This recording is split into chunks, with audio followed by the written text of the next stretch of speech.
Peace and blessings. What's up, you guys? Hope you guys are doing well. Today's I'm gonna be reading Daniel chapter 2. I might read the whole chapter, I ain't even gonna lie to you. And it's from 1 to 49. It's a pretty long one. But it's worth it because it's about Nebuchadnezzar, right? Remember Nebuchadnezzar was the great king of Babylon that he was not a joke. There was one king that was slew other kings, so and he was the one that made everybody worship him. So he's no joke. So this is gonna be one interesting story. Okay, let's go. And the second year of the reign of Nebuchadnezzar, Nebuchadnezzar dreamed dreams wherewith his spirit was troubled and his sleep brake from him. Then the king, for those that don't know, is Daniel chapter 2 from 1 to 49. Verse 2, let's go. Then the king commanded to call the magicians and the astrologers and the sorcerers and the Chaldeans to show the king his dream. So they came and stood before the king. So the king had a dream and no one knew how to interpret it. So he called all the wise men of Babylon from all around and throughout the land, even magicians, even astrologers and Chaldeans, and he asked them if they could interpret the dream, and this is what they said. And the king said unto them, I have dreamed a dream, and my spirit was troubled, and my spirit was troubled to know the dream. Excuse my voice, guys. Verse 4, then spake the Chaldeans to the king of Syriac, O king, live forever.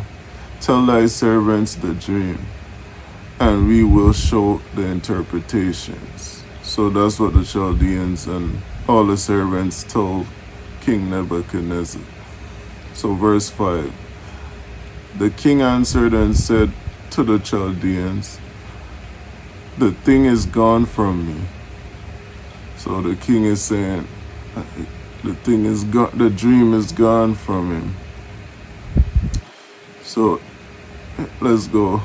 If ye will not make known unto me the dream with the interpretation thereof, ye shall be cut in pieces, and your houses shall be made a dungeon. So Nebuchadnezzar saying to all the great men that come before him. So you see, this king wasn't an easy king, no joke. And he said if they can't interpret the dream without him telling them, they're going to be cut in pieces and their houses is going to become dungeons. So these people was in fear because he mean what he said. Okay, verse 6. But if ye show the dream and the interpretation thereof, ye shall receive me. But this is what Nebuchadnezzar said to them. But if ye show the dream and the interpretation thereof, ye shall receive of me gifts and rewards and great honor. Therefore, show me the dream and the interpretation thereof. They answered again and said, let the king tell his servants the dream, and we will show the interpretations of it. The king answered and said, The king answered and said, I know of certainly certainty that ye would gain the time, because ye see the things is gone from me. But if ye will not make known unto me the dream, therefore there is, but verse 9 again. Y'all could follow along with me if you wish. But if ye will not make known unto me the dream, there is but one decree for you. For ye have prepared lying and corrupt words to speak before me, till the time be changed. Therefore tell me the dream, and I shall know that ye can show me the interpretation thereof. The Chaldeans answered before the king and said, There is not a man upon the earth that can show the king's matters. The king matter. Therefore is no king, lord, nor ruler that asks such things of any magician or astrologer or Chaldeans. And it is a rare thing that the king requireth, and there is none other that can show it before the king except the gods, whose dwelling is not with flesh. So all the best men that Nebuchadnezzar had is telling him that there's no man, no king, no flesh that could interpret his dream without hearing it, you know. So that was verse 11. Now verse 12. For this cause the king was angry and very furious, and commanded to destroy all the wise men of Babylon. So now they got the king upset, because none of them couldn't help him, you know, and he want to know. But this is, you're going to see how it play out. Verse 13.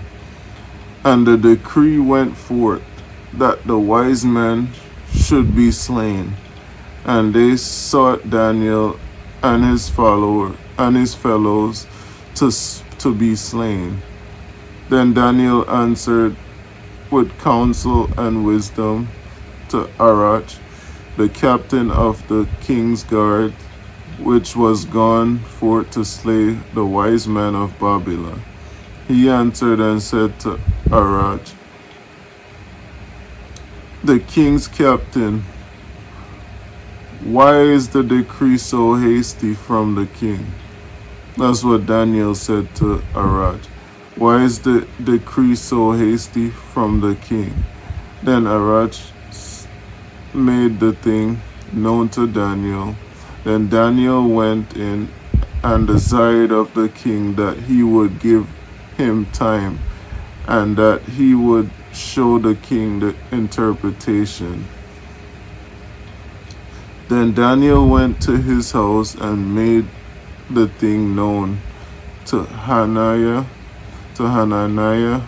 and Mishael and Azariah, his companions, that they would desire mercy of the God of heaven concerning this secret, that Daniel and his fellows should not perish with the rest of the wise men of Babylon.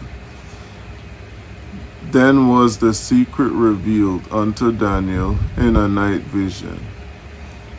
Then Daniel blessed the God of heaven. Daniel answered and said, Blessed be the name of God forever and ever. For wisdom and might are his. And he changeth the times and the season. He removeth kings and setteth up kings. He giveth wisdom unto the wise, and knowledge to them that know understanding. He revealeth the deep and secret thing. He knoweth what is in the darkness, and the light dwelleth with him. I thank thee and praise thee, O thou God of my fathers, who has given me wisdom and might, and has made known unto me now what we desire of thee.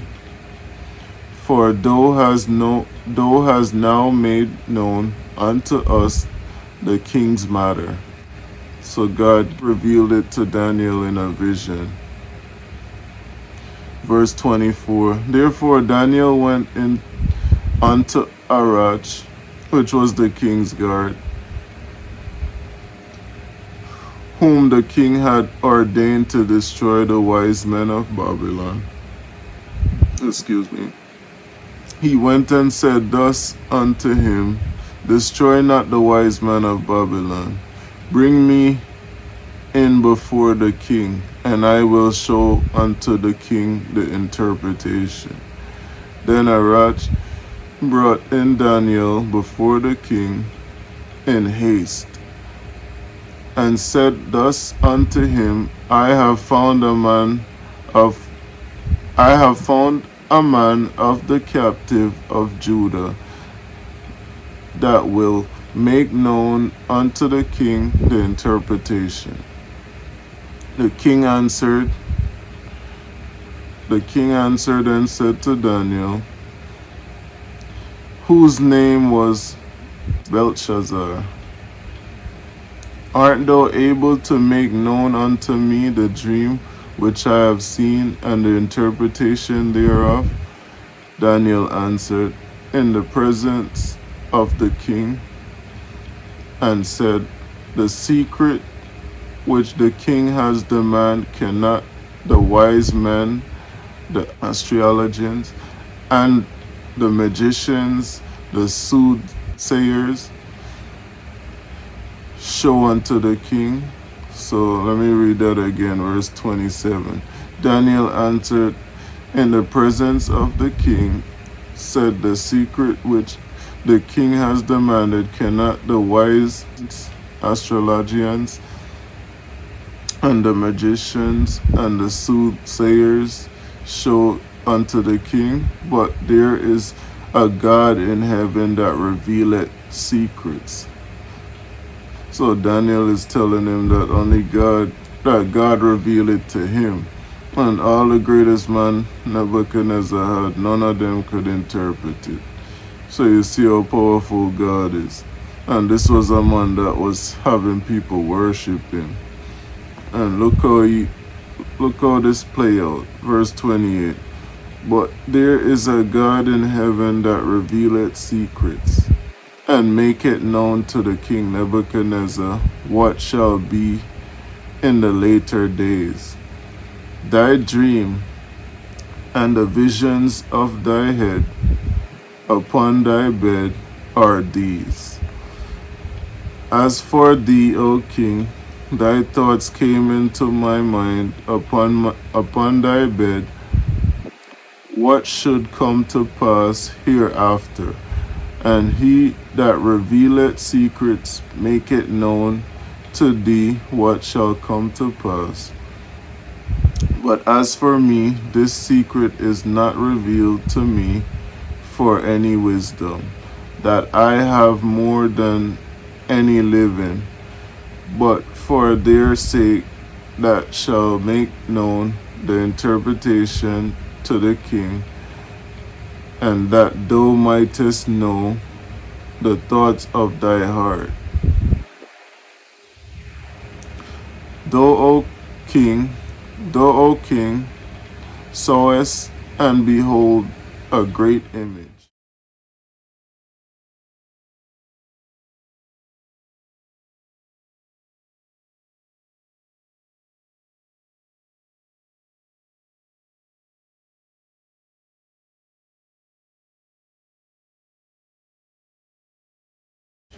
This great image, whose brightness was excellent, stood before thee, and the form thereof was terrible.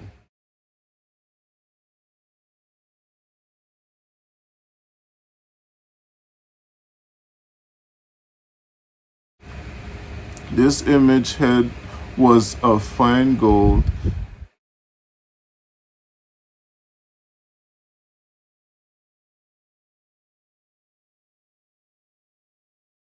and his breast and arms of silver, his belly and his thighs of brass, his legs of iron,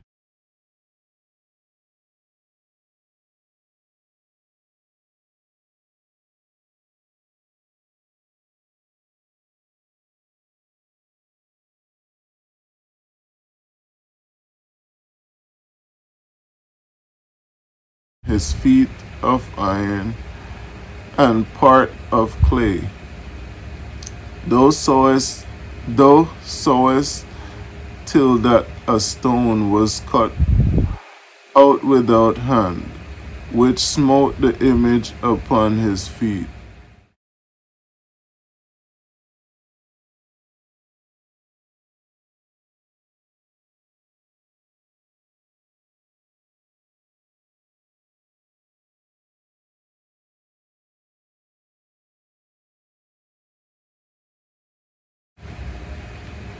That that were of iron and clay, and break them in pieces. So thou sawest till that a stone was cut out without hands, which smote the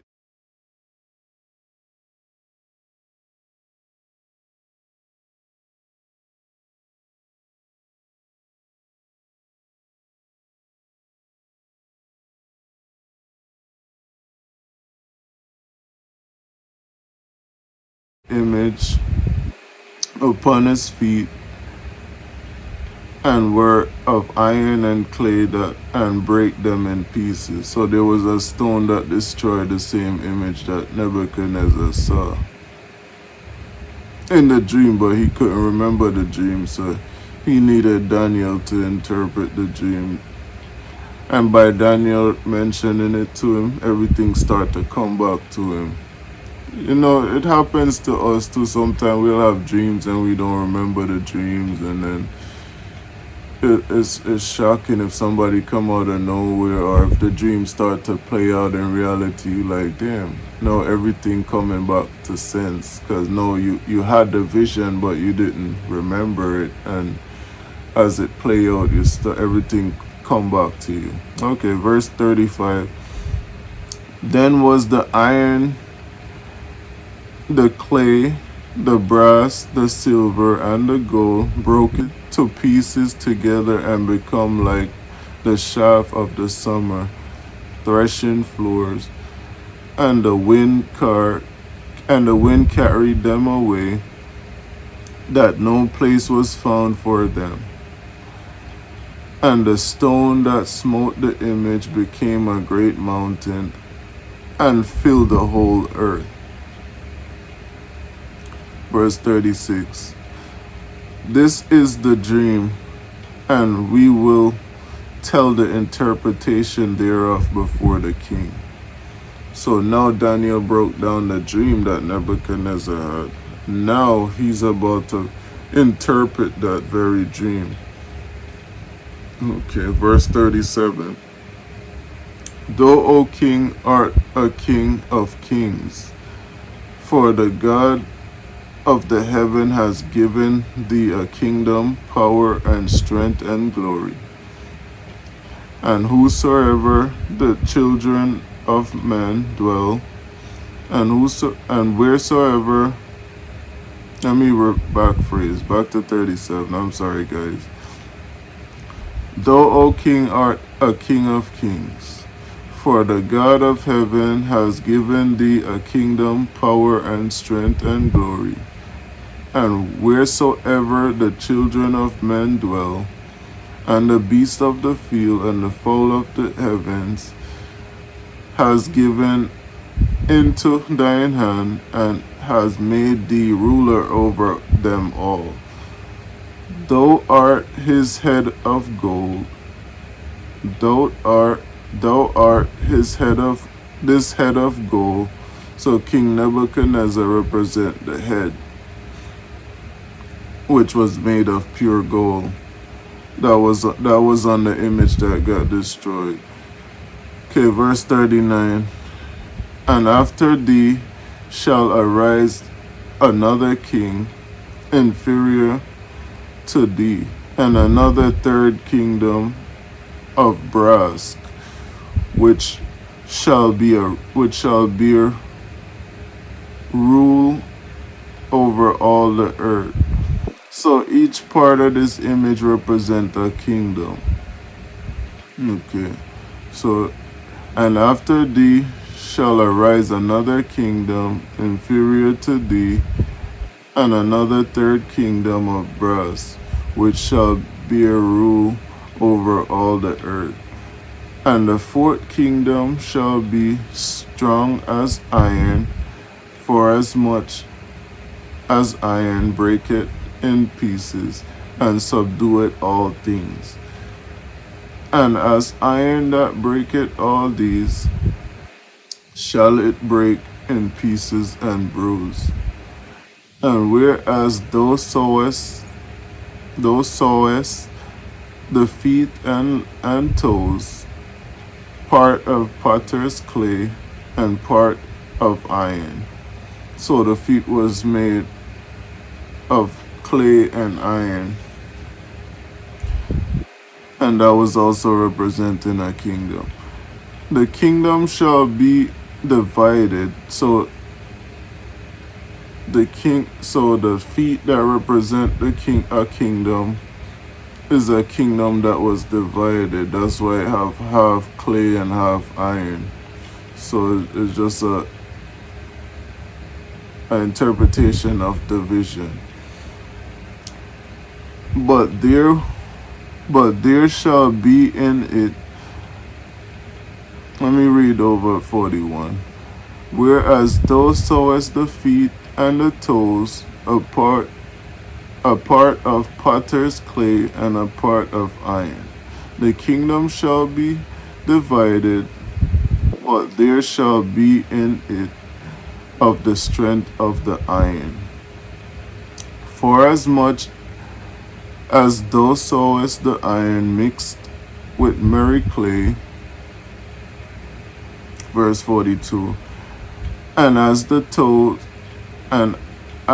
toe of the feet were part of the iron and part of the clay, so the kingdom shall be partly strong and partly broken. So you see, clay is easy to destroy, but iron is not so easy. So it represents that partly of the kingdom shall be strong and partly of it shall be broken. So verse 43. And whereas thou sawest iron mixed with the merry clay, they shall mingle themselves with the seed of men, but they shall not cleave one to another. Even as iron is not mixed with clay, and in the days of these kings shall the God of heaven set upon a kingdom which shall never be destroyed.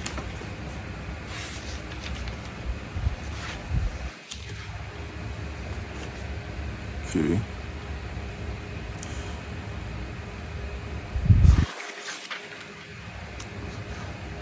And in the days of these kings shall the God of heaven set upon a kingdom which shall never be destroyed. And the kingdom shall not be left to other people, but it shall break in pieces and consume all these kingdoms, and it shall stand forever. So God, I tell them that in this very dream, it also interpret that God kingdom is going to reign over man kingdom. Okay, you see how the same way King Nebuchadnezzar was so powerful that him called for the best man, all the magicians, all the astrologers, and all the Chaldeans, and all these great men. he summoned before him couldn't even tell him what to do. So that's just to show you how useless men are. And we always think that we could come up and oppose God. And look, they needed God, the word. It's not me, it's the word. And they needed the word to show them the truth and to interpret the thing for them, because their little brain couldn't comprehend certain things. Nebuchadnezzar was so great, and he ended up yielding to God after, because God humbled him. Couple of times God show him certain stuff. See him, there's a couple of men that God see something. If God sees something in you and keep showing you certain things, cause like eventually you gonna see and you gonna say, you know what, this is real, you know what I'm saying? Cause even with Ramses II, God showed him everything when it come to Moses. God could have just freed up the people, but he wanted to show them his power. The same thing with the cloud parting the sea and with the fire that come down from heaven. Even with Elijah too. And now even with Nebuchadnezzar, when he got the fire super hot to kill those 3 Hebrew boys and they didn't die, because God intervened. And they was willing too. They said whether God intervened or not, our answer still remains the same. And God see that they had such courage and faith, and God intervened. Because God do what God wants to do. That's one thing, God have a sense of humor, just like us. But his thoughts is way higher than ours. So, alright, I ain't gonna talk your ear off. Verse 45. For as much as thou sawest that the stone was cut out of the mountain without hands, and that it breaketh in pieces, the iron, the brass, the clay, the silver, and the gold, the great God has made known to the king what shall come to pass hereafter. The dream is certain, and the interpretation thereof sure. So let me read that again. For as much as thou sawest that the stone was cut out of the mountain without hands, and that it breaketh in pieces the iron, the brass, the clay, the silver, and the gold, the great God has made known to the king what shall come to pass hereafter. And the dream is certain, and the interpretation thereof sure. Then the king Nebuchadnezzar fell upon his face and worshipped Daniel, and commanded that they should offer an obligation. Then the king Nebuchadnezzar fell on his face and worshipped Daniel, and commanded that they should offer an oblation and sweet odor unto him. The king answered unto Daniel and said, Of a truth it is, that your God is a God of gods, and the Lord of kings, and the ruler of secrets. Seeing thou couldst reveal this secret, then the king made Daniel a great man. Then the king made Daniel a great man, and gave him many gifts, and made him ruler over the whole province of Babylon, and chief of the governors over all the wise men of Babylon. Then Daniel requested of the king, and he set Shadrach, Meshach, and Abednego over the affairs of the province of Babylon. But Daniel sat in the gate of the king. So you see, those 3 Hebrew boys that he tried to murder, and God intervened. He set them over the province of Babylon. So you see how magnificent God is. So how can a man oppose God? You know, that's a good question. It's not really a... We already know the answer, but how can... It's like a silly thing. How can a man oppose God? If you can't even deal with the most powerful man on earth, they're like kids to God, and you want to oppose God, how do you really look? You know what I mean? But anyway, I ain't gonna get into that.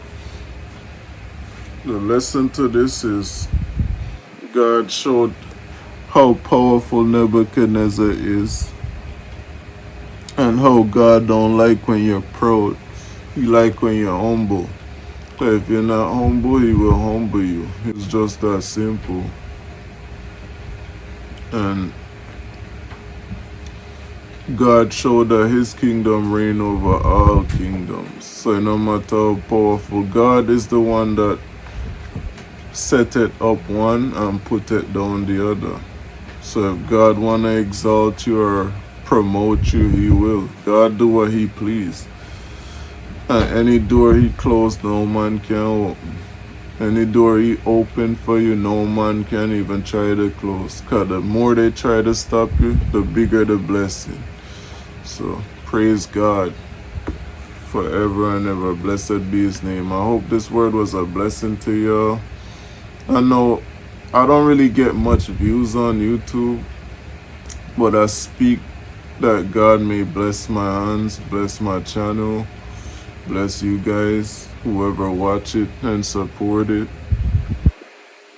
And you share the like, share, subscribe, and comment down below. Let me know what you think about this beautiful story. And God bless you, and I'll see you guys in the next video. Enjoy your day or the rest of your evening. Peace.